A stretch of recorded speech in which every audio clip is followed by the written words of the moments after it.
یہ فرد برائے تبلیغ کیا ہوتی ہے؟ دیکھیے، اگر کسی مرد کو یا عورت کو یہ ڈر ہے کہ اس کی وفات کے بعد اس کے جو بیٹے ہیں اس کی بیٹیوں کو شریعت کے مطابق جو ہے وہ حصہ نہیں دیں گے، یا جو بڑا بیٹا ہے وہ ساری جائیداد پہ قبضہ کر لے گا اور چھوٹے بہن بھائیوں کو کچھ نہیں دے گا، یا باقیوں کو تو دیا جائے گا لیکن ایک بہن جو ہے وہ ذرا پہلے ہی کمزور ہے تو اس کو مزید دبا دیا جائے گا، اسے کچھ نہیں دیا جائے گا، مطلب کسی قسم کا خوف ہو،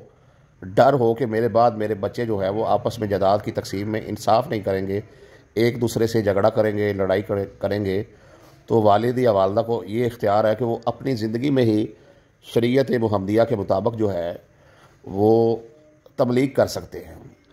اس کے لیے انہیں فرد برائے تبلیغ نکلوانا ہوگی۔ یاد رکھیں، فرد تبلیغ میں اور وراثت میں جو بنیادی فرق ہے یہ ہے کہ وراثت جو ہے وہ انسان کی وفات کے بعد ہوتی ہے، ٹھیک ہے جی، اور جو تبلیغ ہے وہ انسان اپنی زندگی میں ہی کر جاتا ہے۔ شریعت کے مطابق اس نے جو بیوی کا حصہ بنتا ہے، جو بیٹیوں کا بنتا ہے، جو بیٹوں کا بنتا ہے، سب کو قبضہ دے کر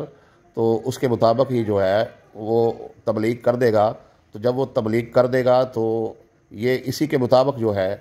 وہ سب کا حصہ رہے گا۔ ہاں، یہ کرتے ہوئے یہ خیال رکھنا چاہیے کسی کو محروم نہ کیا جائے، کسی کی حق تلفی نہ کی جائے، تو جیسے وراثت کرنی ہے ویسے ہی تبلیغ کرنی ہے، تو وہی تبلیغ جو ہے وہ صحیح قرار پائے گی۔